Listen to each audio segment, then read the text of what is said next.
Members, good morning. It's about time to make a start. The quorum is there.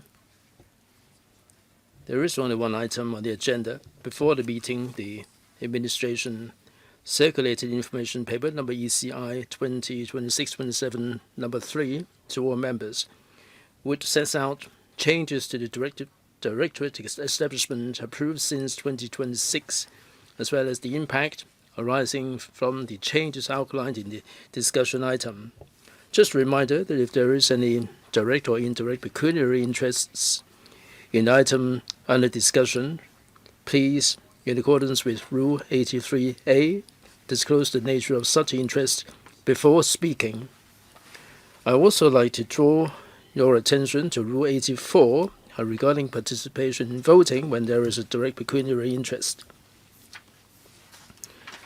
Item 1, EC 2026-27-5, it is proposed that one time-limited directorate post in a TLB be converted to a permanent post D2, effective from September 24, 2026, or the date of approval by the FC, whichever is later, with the specific responsibility of formulating, implementing, and overseeing measures to promote the sustainable development of Hong Kong's maritime and port industries, thereby consolidating and enhancing Hong Kong's status as an international maritime center.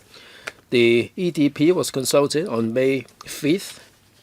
We have with us officials for this item, and the names are on the list. I don't propose to read them out. Will members who wish to speak please press the button now?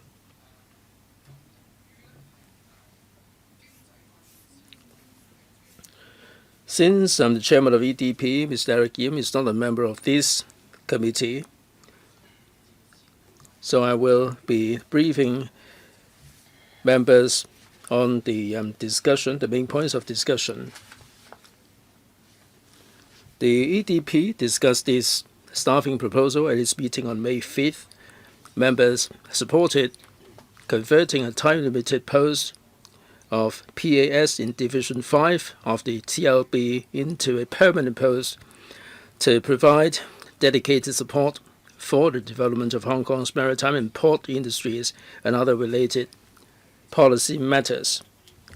Members previously expressed concerns regarding the qualification requirements and the KPIs set by the administration and suggested that the administration consider further consolidating the posts, directorate posts in Division 5. In addition, members offered a number of suggestions on how to effectively advance the policy matters handled by the post, including strengthening and promotion of tax incentives and enhancing talent training initiatives. The administration addressed members' concerns and questions at the meeting. The panel has no objection to the administration referring this proposal to this committee for consideration. At this point, I'd like to invite Mr. Vic Yao, Permanent Secretary, to brief us on the paper, please. Chairman, thank you. Members, under the 15th five-year plan, it supports Hong Kong's position as an international maritime center. In order to make Hong Kong a leading global maritime center, we need to have a fine team led by directorate staff to work on the maritime policy for the long term. And this proposal is to convert the staff grade C post, which is time limited, and that is PAS TL 11, to be converted into a permanent post. And this post will lapse in September 2026, and this post is responsible for the maritime and port center, the strengthening of Hong Kong's position as an international maritime center, the formulation of value-added policy, the construction of a port, and the enhancing the Hong Kong shipping registry and all the rest of it. Over the years, the work undertaken by this post holder has really yielded good results. We have set up the Hong Kong MPDB and also the PCS. We've also offered incentives for the maritime players to set up the presence in Hong Kong. Now, this covers a broad spectrum of areas involving the cooperation with the international community in order to enhance Hong Kong's competitiveness and to implement the 15 five-year plan to make Hong Kong an international maritime center. We see the merit of making this post permanent. Chairman, to strengthen the position as international maritime center is our long-term goal. It is something that we have to give importance to. I urge members to support this proposal so that we have a robust framework for us to take forward these initiatives of making Hong Kong an international maritime center. We have 3 members on the list, Mr. Rock Chen, Mr. Stephen Ho, and Mr. Wu Ying Pang. 4 minutes for the Q&A. Mr. Rock Chen, please. Chairman, one of the key roles is to make Hong Kong a smart port. Now, my question is, does the administration have any measures or policies to use big data to shorten the shipping distribution time and the turnaround time? Can we use big data and technology to shorten the time required? According to paper we have from the PCS, which has been up and running in January 2026, it is tracking the cargo flow data, and I appreciate that the administration is getting on with the digitalization of the system, which can enhance the efficiency. So do we still need to keep 11 directorate posts? Now, with digital infrastructure, with the introduction of technology, is there any room for streamlining the directorate posts? PS, Chairman, thanks very much, Mr. Chen, for the question. In terms of digitalization of the port, that this role is to support the work of the Hong Kong Maritime and Port Development Board. Now, the board is conducting a study to see how we can achieve further automation in the port operation.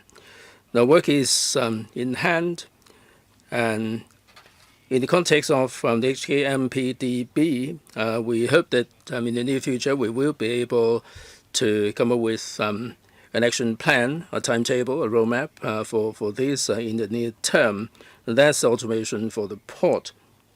Furthermore, the PCS and the port community system referred to by Mr. Chen, this is assisting not just the port but also the entire maritime industry to go digital. This is really the way to go. We can have real-time cargo tracking for the maritime and port industry. I think that will make available more real-time information. And this would also, in turn, achieve better efficiency in the trade finance business as well. Now, the other question by Mr. Chen is that in terms of port automation, do we still need to have a certain number of directorate posts to support this PAS post? As we indicate in the paper, these posts covers a comprehensive range of work other than port area.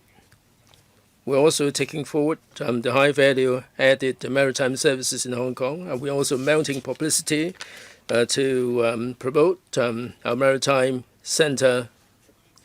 More importantly, this post is also supporting the Hong Kong Maritime and Port Development Board, which is a high-level entity The post holder is also assisting in the secretarial work of the board. We have non-directorate posts that are assisting the work of the board. So the existing establishment doesn't really cover port alone. There are also administrative areas that would require assistance by this post. So all these non-directorate posts are also in support of the work. Thanks very much, Permanent Secretary. Mr. Stephen Ho, please. Chairman, thank you. This arrangement is appropriate, but I'd like to see more disclosure. As you said a moment ago, there are certain areas of work that fall within the remit of this post holder, and you have 11 supporting staff or thereabouts. Now, my question is, in terms of maritime industry, people will have to travel out of Hong Kong quite a lot.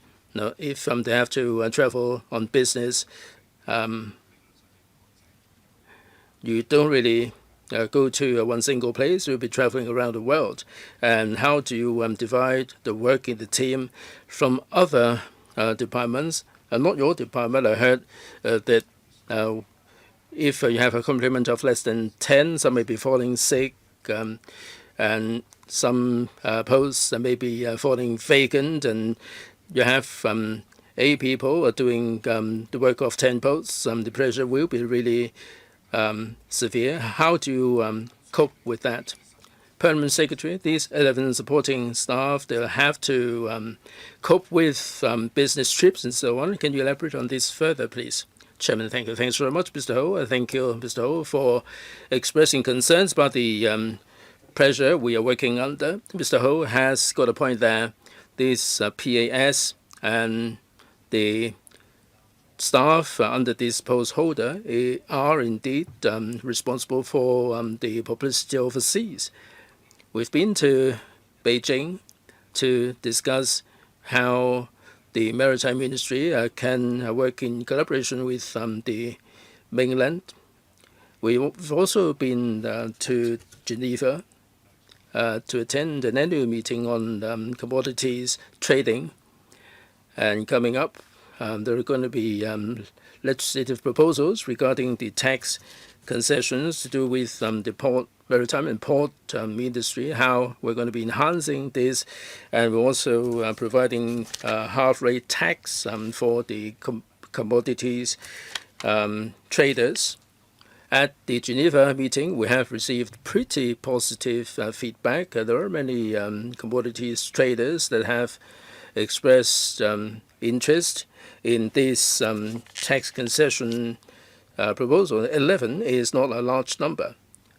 Indeed, when people are on business trips overseas promoting Hong Kong, there is a need to have staff members in Hong Kong to hold the fort.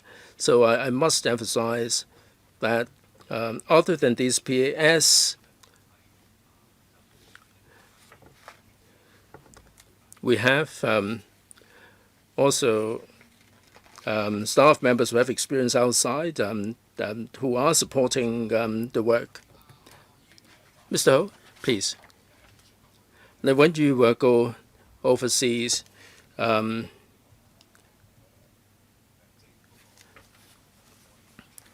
have the ETOs and the TDC. You have to have communication. We need to attract cargoes. And unless you have cargo, it would be really difficult. And I hope that you would let us know the communication with the ETOs. That you may be doing A and TDC may be doing B, and if there is a silo, it may not be helpful at all. Well, Permanent Secretary, I'm sure that you will be working in conjunction with the TDC and also the colleagues who are also engaged in overseas trips. I defer to the PAS. Yes, please. Chairman, thank you. If I may supplement here. As mentioned by PS, we have quite some visits overseas.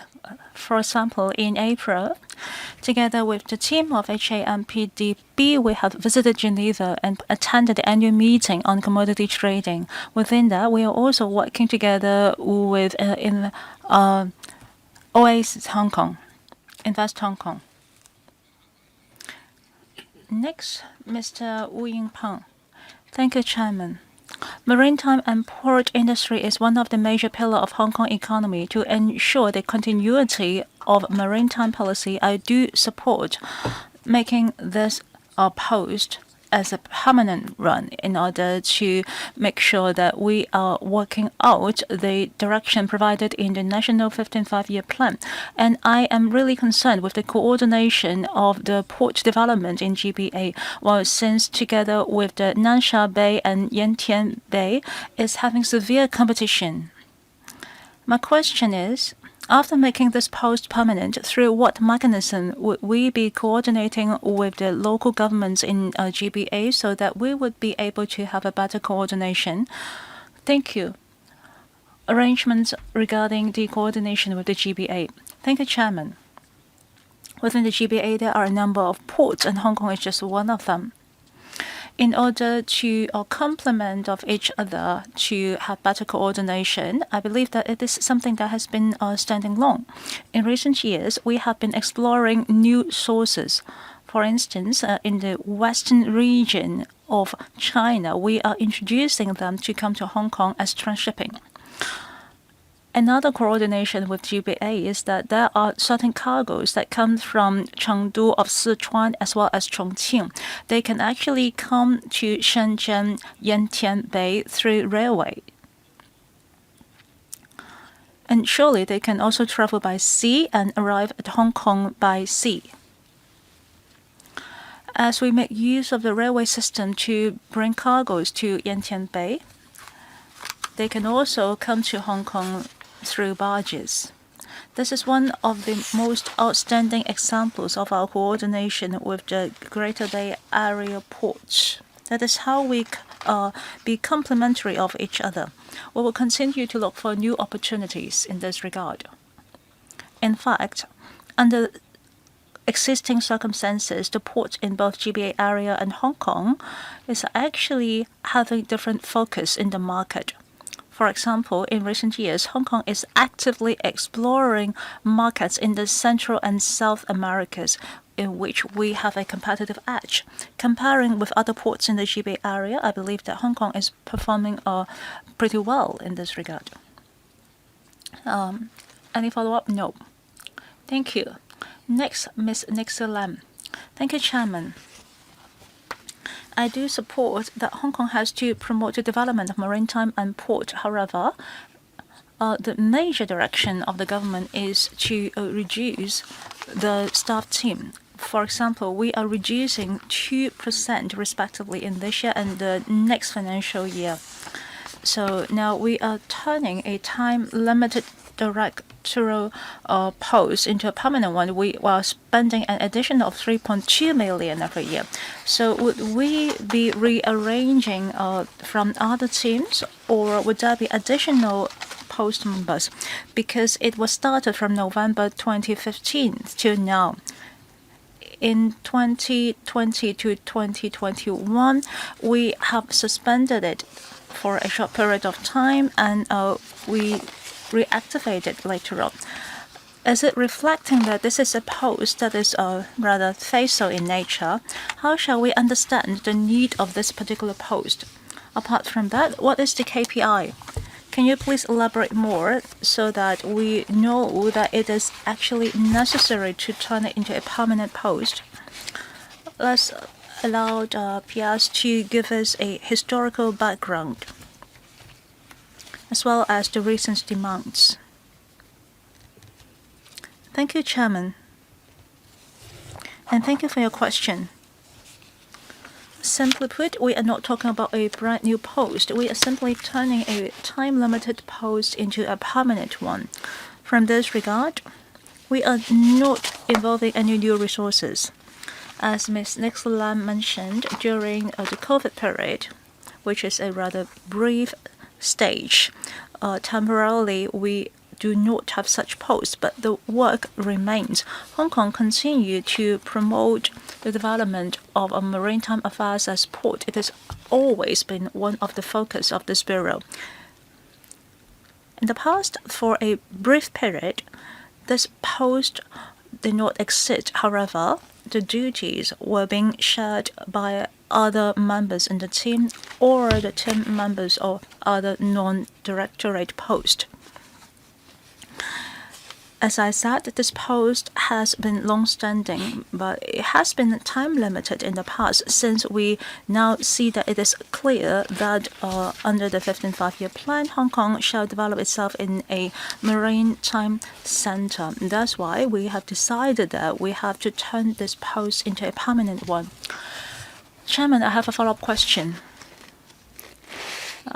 Just now, the PS has mentioned that during COVID, this post did not exist. Is it because it is not functioning during COVID because the navigation has been suspended globally? Is it our measures to cut costs? I believe that the general public would like to understand, because if other people can share the duties, can it be repeated even now?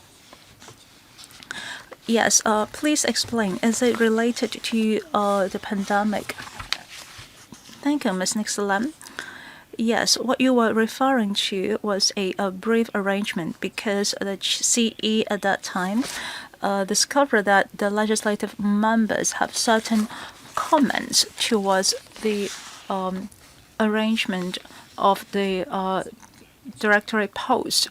And because of that, we have revoked all the directorate posts that were pending.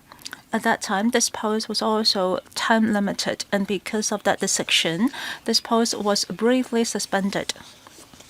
However, there is pressing need to have this post. Therefore, in 2021, with the approval of LegCo, we have reinstated this post. Do you have anything to add, PS? Yes. Under that particular policy, there were certain posts that were suspended for a few months. As I know, it is not restricted to the TNL Bureau. It also existed in other bureaus as well. Thank you. Mr. Chen Pok-chi. Thank you, Chairman. In paragraph 7 and 28, it mentioned that it requires a long-term post to take care of the policy, measures, action plans regarding maritime and port development, as well as the development of vessels, cargo, and destinations policy directions. Can you explain to us what are the major policies and the major infrastructure promotion in the coming few years? And it also mentioned that the PAS 10 is in charge of the internal affairs of the HKMPDB. For this post, it is focusing on the maritime and smart port development. As we are promoting the green maritime corridor during smart transformation, we have to enhance the infrastructure in this regard. I believe that it involves some cross-sectoral policies. How can these two posts divide the labors? Are they complementary of each other? Have there been any complexities that involve the involvement of both posts? Thank you. PS. The division of task and arrangements regarding these two posts. Thank you.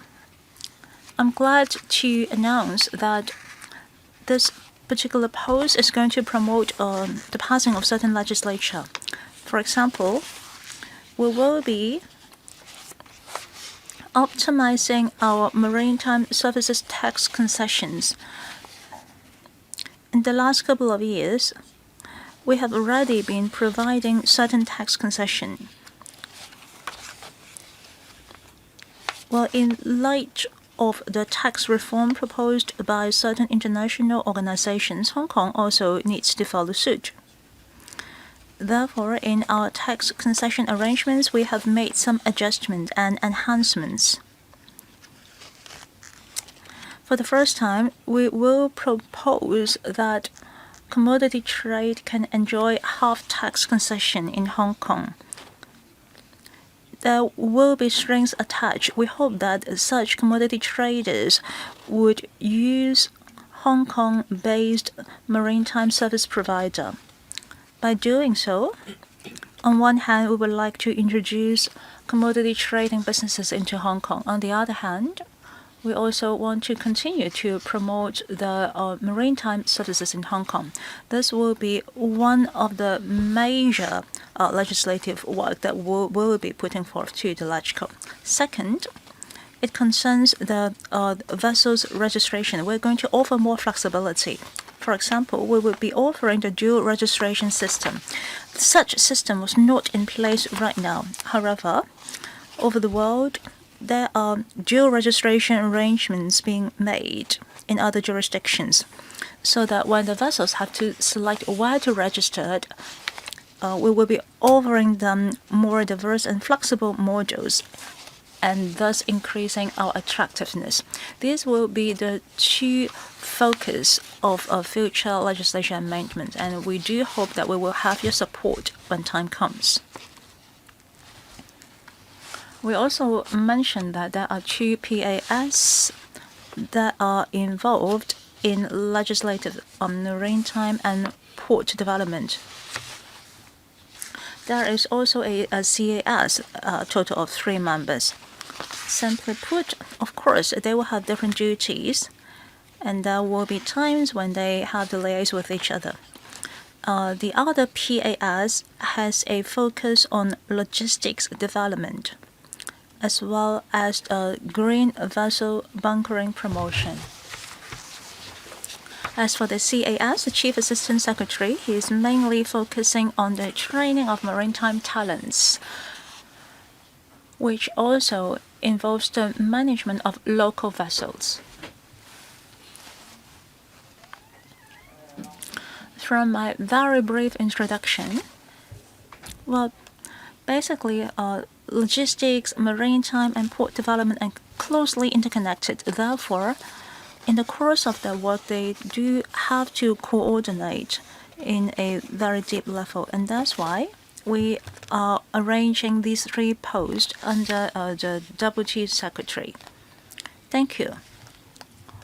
Before the next member speak, allow me to remind you there are 3 members that has pressed the wish to speak buttons. If there are other members who wish to speak and have not yet pressed the button, please reach this meeting room quickly, because we will be voting soon. Next, Mr. Tan Ka-Piu. Chairman, would there be a second round? It can be allowed. I have a number of questions. First, in the documents, some previous works and directions have been highlighted. In paragraph 15 and 16, a target has been cited. They hope that the retention rates, well, you're using the term retention. I believe that you're detention. I believe that you're talking about the time they spent in Hong Kong. You are saying that you hope that the vessels can stay in Hong Kong for a longer period of time. Do you believe that this is one of the hard objectives that we have to fulfill? Because there needs to be some indicators. In the chapters focusing on Hong Kong and Macau, we know that maritime industry is one of the areas that we need to strengthen. Would this be one of the indicators? Second, regarding the shipping registration, there are a total number of 1,568 cases that were being rejected. Is it a reduction of our income? Since we are already spending money, what would be the outcomes of the expenditure? Is it going to be a concurrent policy that we will adopt? Third, as for the maritime services, port, this is something that is strategic, also pivotal to the economy of Hong Kong. We see that we have 6% of GDP of increase. I believe that this is closely related to the surge of import and export businesses. Well, we have certain policies, directions, including coordination, green transformation, as well as smart transformation. Well, I refer you to enclosure 2 regarding smart port transformation. Recently, I have visited one port in Shekou, and they have talked about 5G. As long as it has been made common, they are focusing on unmanned operation and automation. They would like to fulfill it in a couple of years. How about us? What is our roadmap? We were also discussing about green bunkering. However, this detail is not mentioned in the organization chart. I cannot find it under PAS or the CAS in enclosure 2. But this is something very important, because if we are going to provide a high value added servicing, going green is surely one of our direction. And also the CAS is also taking care of the yacht.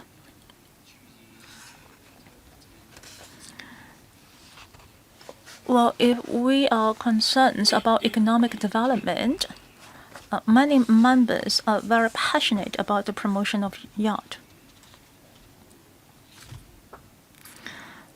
However, we already have a very busy port. Then how much effort are we going to put in developing yacht economy? And one of the members here is going to be in charge of that. Well, there is a whole barrage of questions there. Some of the questions, like the tax concessions, how much of tax foregone, and so on. I'm sure that Mr. Tang is concerned whether or how this creation of the post will have any implications as to the distribution of work. Perhaps you might wish to approach the questions from this angle. Permanent Secretary. Chairman, thank you. If I may answer the question in reverse orders first. Now, we are proposing this PAS. I defer to Mr. Jim, the PAS. Now, for the questions regarding the rebate, now we have a Chief Assistant Secretary who is dealing with yacht economy, which is dear to members' heart. That this is not only exclusively for this post. This post holder is working in collaboration with the Marine Department. Yacht economy, we are talking about what measures can be implemented to facilitate mainland yachts to come to Hong Kong. Now, we were talking about facilitating the captain's examination, and they must have a berth pre-booked at the yacht club before they would be allowed access to Hong Kong. Now, we are looking at how we can have certain designated spaces for them to come to Hong Kong, and the regulatory authorities would be able to identify where they are. Now, we are having these facilitation measures to bring more yachts to Hong Kong to develop the yacht economy. There is also a mention of the field, the green field bunkering. We have another PAS 10, not 11, who is in charge of that. Now, we are developing our maritime and port industry, and this is going hand in hand with this. The PASs and the CAS, all the work are intertwined. Now, regarding the greenfield bunkering, this doesn't fall within the remit of this PAS 11. All right, PAS, please. Chairman, thank you. Very briefly, Mr. Tang mentioned the detention rate. Now, for Hong Kong registered vessels, they are doing pretty well internationally. So their detention rate is actually standing at 0.79%, which is lower than the global average. So Hong Kong registered vessels, we have seen a decreasing trend of them being detained. This is enhancing our reputation. How can we attract more ocean going vessels to come to Hong Kong. This is also what we are seeking to do. Now we are having the facilities for green maritime fuel bunkering, and we're offering concessions there that will attract more greenfield vessels to dock in Hong Kong and avail themselves of the services here. Mr. Kennedy, Chairman, thank you. I subscribe to the idea that we should enhance our position as an international maritime center. So I am fully supportive of this post. Now, this post was created in 2015, and in 2010 this has been extended. I've heard so much about this post, the remit and so on. I've got no question, no quibble over that. But my question is, why do we need to convert this post into a permanent post? If it is a time-limited post, why is it not possible? Now here you talk about the promotion, tax concession, digitalization. Now, since the post holder has been doing such a good job as a time-limited post, have we seen any increase in the ranking of Hong Kong Port? Why do you need to see the merit of converting this into a permanent post? Is it because we need to have these functions fulfilled? But why do you need to have a permanent post instead of a time-limited one? Right, it's about the conversion from time-limited to permanent. I think you have addressed the question before. Perhaps you might elaborate further. Chairman, thank you. Well, this is a key question. Now, should it be time-limited or should it be permanent? Now, time-limited may be 3 years, 5 years, or should we make it a permanent post which will work on all these initiatives? Now, this is a key question. In terms of maritime and port initiatives, we do enjoy the advantages, and this is also one of the pillars of Hong Kong's economy. As indicated in the paper, the industry is actually taking up close to 2% of GDP with 70,000 jobs, or 2% of the total workforce. This is an important pillar of our economy. In the 14th or 15th five-year plans, the country is making this an important element for Hong Kong, that is an international maritime center, and we will be taking this forward, and this is really a shot in the arm for our initiative to go down this path. The member has got a point. Is this post showing any effectiveness? In terms of international ranking, there are many external factors that are at play, but as indicated in the paper, the Baltic Index, that this is not just about the container port throughput, it is also about the integrated strength and the conditions of our port, the professional services, and the business environment overall. Now, this ranking, Hong Kong ranks pretty high. We're ranking 4th at the present moment. So we have a pretty good strength there. This post holder has achieved tangible results. In 2023, we have announced the first action plan on maritime and port development strategy, and this action plan is providing a guide for the way forward. Last year, we've also set up a high-level consultative body, and that is the Hong Kong Maritime and Port Development Board. Now, work is in full swing. There are 2 areas. They are doing a study. They're also doing promotion work overseas. As I mentioned, one of the important events is the annual event on commodities trading in Geneva. I think it's important for us to offer concession for commodities traders. Now, this postholder and the team have really achieved pretty good tangible results, which have been covered in the paper. We see the merit of keeping this post on a permanent basis. Mr. Lothair Lam.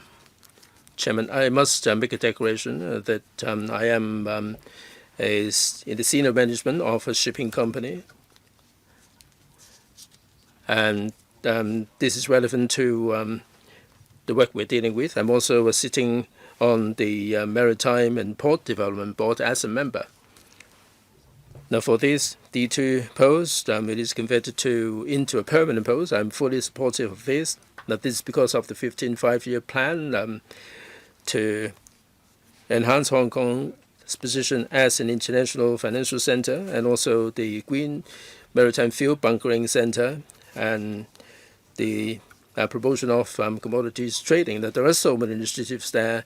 The Permanent Secretary and the PAS have already introduced all the initiatives.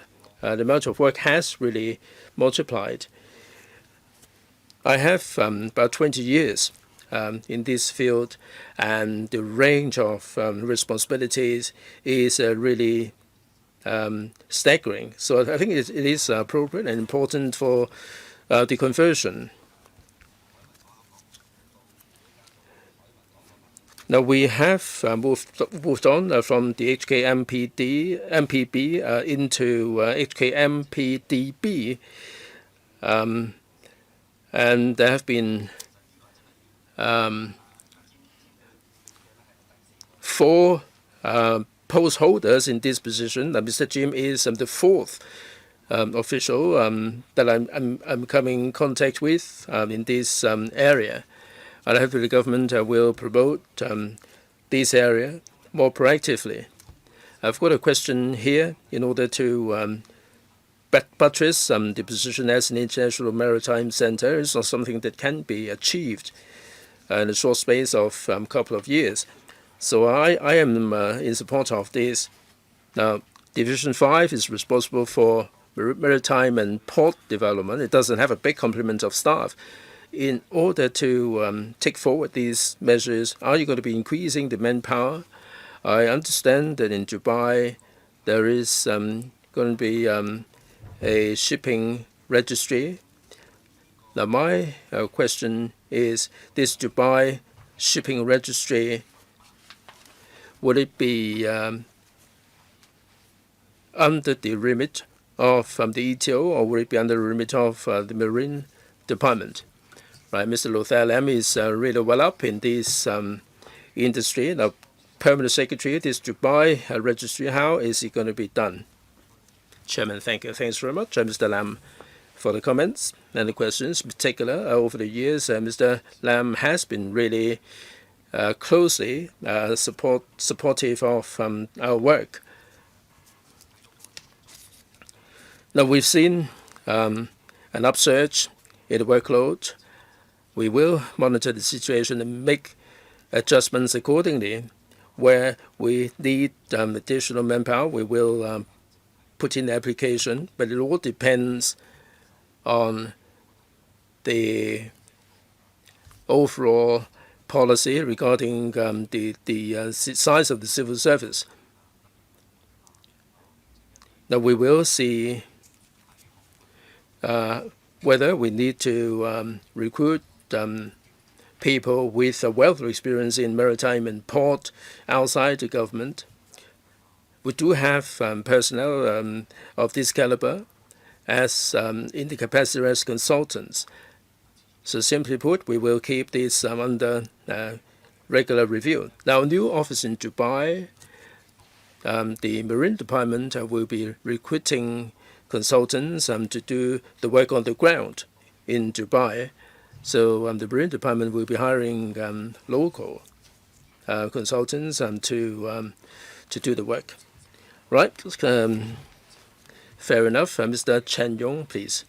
Chairman, thank you. Thanks very much, Permanent Secretary.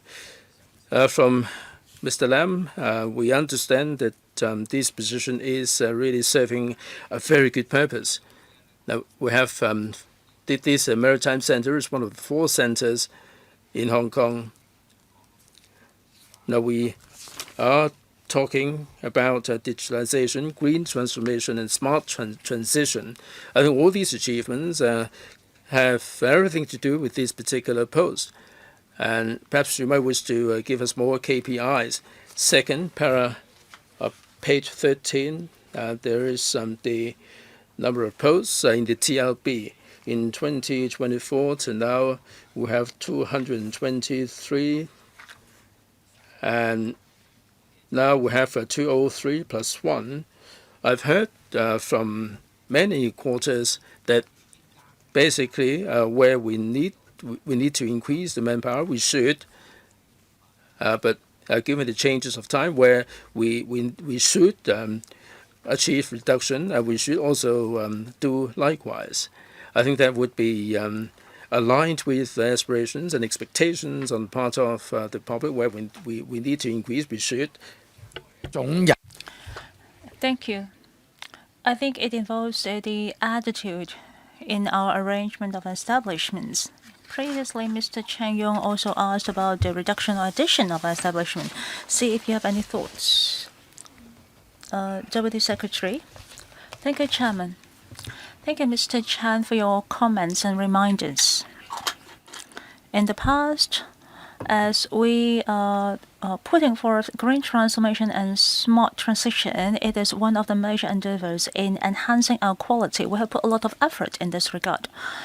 For green transformation, we have rolled out a lot of projects, including some green incentive schemes. I hope that with such focus, we will be able to attract more local vessels to put emphasis on carbon reduction measures. As for the port digital transition, as mentioned repeatedly in the previous dialogue, we have rolled out the port community system this year. Within half a year, we have attracted over 6,000 companies registered on this system to make use of the one-stop sea, land, and air all-rounded tracking system. We believe that this is bringing a lot of convenience and efficiency to the whole industry. As previously mentioned, in this week, we will roll out a new round of green-related schemes, which involved registration as well as attracting green vessels to come to Hong Kong for bunkering. And it all reflects that we are continuing our work in all these areas. P.S. I would like to supplement, because Mr. Chen also asked about the establishment. Well, since we are turning this post in a permanent one, we are also deleting another permanent post in correspondence within the Bureau. Next, Mr. Andrew Fan. Thank you, Chairman. Like everyone else, I support turning this post into a permanent one. However, I am also concerned about the overall development of port industry. Well, because we are observing a downward trend the last couple of years. Were there any KPI set for this permanent post? As many members have mentioned, there shall be coordination with the GB area. However, the Yangpu port in Hainan, there are some involution going on. Shall we make use of the advantage of one country, two system of Hong Kong so that we can look for more collaboration with overseas port? Well, because a comprehensive common law system is quite an attraction to some foreign partners. As you can imagine, this new permanent post has to visit overseas countries. Would you be putting any requirements on him or her? All right. Can you share with us any indicators that you would put on this post? Thank you, Chairman. Before talking about the KPI, I have to first show my agreement with the viewpoint of Andrew Fan because there are a lot of external competition. Within Hong Kong, as we develop our ports and maritime services, we are not just focusing on the volume. Indeed, what Mr. Fan has mentioned is evident because there has been a downward trend. However, we were talking about indicators like the Baltic Index. Since Hong Kong is a maritime center, we are not just focusing on the cargo volume. As mentioned by Mr. Andrew Fan, we are offering some professional high-value added maritime services, including legal, arbitration, insurance, as well as the other maritime-related services. In this regard, we do have a lot of competitive edge and attractiveness. Of course, we will continue to increase our cargo volume turnover. And in neighboring countries, we want to attract new inflow of cargoes. On the other hand, we also want to upgrade our development in high-value added maritime services sector. One endeavor is to provide tax concession, especially for commodity trading.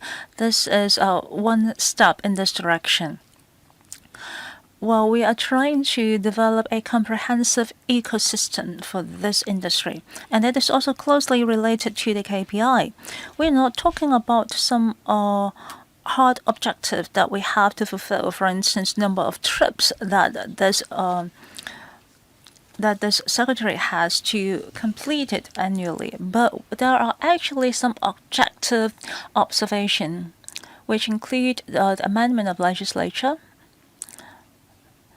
related to the registration of vessels as well as tax concession. One of the major work of this post is promotion. Maritime Week is reaching its 10 years mark this year. It is one of our major publicity campaign. Last year, as we had the 9th anniversary, we have already broken our record in the number of attendees. So how can we further upgrade our work? I believe that these are all something that are objective. By observing that, we will see if this staff member has fulfilled his role in a timely manner. This is how we will be able to assess his work. There are 3 members who have pressed the button. After Mr. Nick Chan finishes his speech, I will draw the line. So if there are members who still wish to speak, please stay tuned, and we will be voting on this agenda later. Mr. Nick Chan, on behalf of the Liberal Party, I would like to extend our support to in turning this time-limited post into a permanent one. I believe that the development of Hong Kong maritime industry is instrumental to the strategic development of our country as well. I very much agree with the objective that is mentioned here. Thank you. Comment noted. Next, Mr. Chow Siu Chung. Thank you, Chairman. I also support turning this time-limited post into a permanent one in order to support the development of Hong Kong's maritime and port industry, because we are to consolidate our position as an international maritime center. There are 2 questions from me. As far as I understand, in developing Hong Kong into an international maritime center, we are facing 2 bottlenecks. First of all, the port servicing fees has remained high. If we compare ourselves with Shenzhen, Guangzhou, even Singapore, we are doubling our charges. After establishing this post, well, my question is, have we ever considered intervening in this matter, or how are we going to handle it? One of the reasons why the vessels company are reluctant to come to Hong Kong is our high handling charges. Second, we are also competing with some surrounding port. Well, nowadays we're all talking about the development of the GBA area. do we have any thoughts or forward-looking policies in our coordination with the GBA? Are we competing with each other, or can we cooperate better? Can we divide different routes so that we can reduce our competition? Because all that we're looking for is some positive interactions among each other. Thank you. The handling charges at the port is something policy related. I trust that Mr. Chow is concerned about how this post is going to put effort into such matter. So perhaps this is how you may respond to this question. Thank you. P.S. Thank you, Chairman and Mr. Chow. Thank you for your question and your comments. As a whole, the competition, the competitiveness of Hong Kong is multi-pronged. We are a free port. We have very efficient port handling services. And that is why we are being called as a catch-up port. If the vessels is being detained at the other port, they will be able to catch up in Hong Kong because of our efficiency. We will continue to promote in this regard because it truly is our unique competitive edge. As Mr. Chow has mentioned, well, there are the port handling charges. That is how we named it, but it indeed is the handling charges by the shipping company. So one of the major work of this post, as well as that of HAMPDB, is to centralize the port community system. And that is, we want to group everything into one single organization so that we can discuss about our challenges and some potential measures to enhance our competitiveness. Therefore, all the cost-related issues can be open for discussion within the HKMPDB. We are happy to discuss with the operators as well as the vessels company so that we can come up with a win-win situation. As for our collaboration with the GBA area, or if you may say, our competition with each other, this is also one of our major issues to be handled. Within the same regions, different ports shall have different functions. Hong Kong is also gradually exploring into emerging markets that we have a competitive edge, including that of the Central and South America. We have strong ties with them, and our unique functions is more outstanding in such markets as well. We have always been collaborating with other GBA ports. As mentioned, as we are looking for some new sources, we are also looking into the western region as well as the northern region of China, including Chongqing and Chengdu. We have some intermodal transportation, which involves the railway, land travel, as well as sea transport. Through those systems, we will be bringing the cargoes to Shenzhen, and with barges, we can transport them to Hong Kong. That is the Kwai Chung cargo terminal. It reflects the collaboration of the ports amongst the GBA area.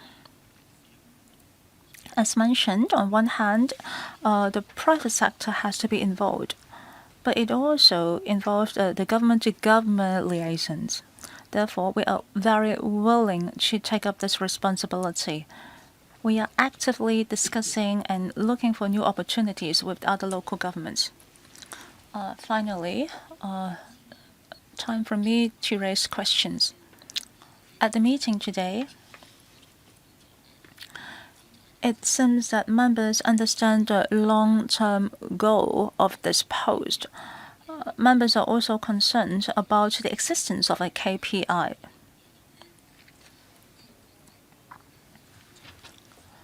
Previously,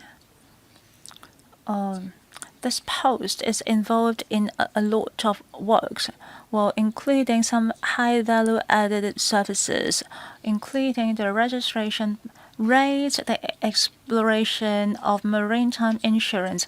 Well, since we are talking about green maritime services, we are also exploring a green maritime corridor. By the end of this year, you're also looking for one partners in green maritime corridor.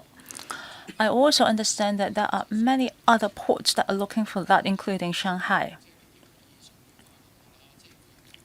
Perhaps the PS can take it to thought.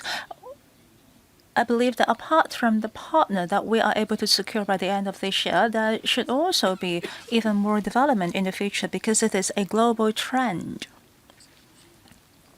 We are also looking forward to make use of green methane. I trust that we have the conditions in putting even more effort in this regard. Maritime insurance is also an area with great potentials because of the geopolitical situation. Maybe a lot of vessels are aware that if they are able to claim themselves as a Hong Kong-based vessels, maybe they will be able to endure such risks. So I hope that we can develop in this regard more. Well, because the U.S. has been rolling out different measures in opposing the vessels that are registered in Hong Kong, it is completely unrelated to the quality of our service. I trust that the PS is well aware of that.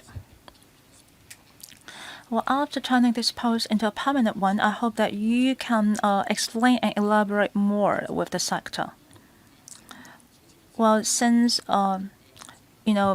Chan is from the sector, we have turned from HAMPB to HKMPDB. The concept is to make good use of the members of the board so that the connectivity can enable us in telling the good stories of Hong Kong. I hope that this permanent post can even take it further, because the promotion of high value added services involves a lot of work. I trust that we have to make it permanent. I do agree with that. Upon integrating the comments of members, I hope that you would take it back to your office and see if you can further look into the areas that I have mentioned. P.S. Permanent Secretary. Thank you, Chairman. Thanks very much for your expectation. And these are no small matters.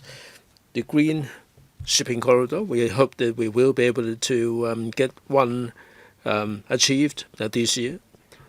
We have to identify globally the partners that have connection with Hong Kong, and also we have to provide a green maritime fuel bunkering, shipping insurance, and this is our strong suit. And there are 11 members of the international group of P&I clubs. There are 11 members in Hong Kong, and we also have other mechanism to offer more choices. Now, Chairman, you mentioned the promotion and publicity. This is important. As I said, one of the important events is the Geneva event. Jeffrey and the chairman of the board went there to do a lot of promotion work. So these overseas promotion will be here to stay, and thank you very much for your support, Chairman. Thank you.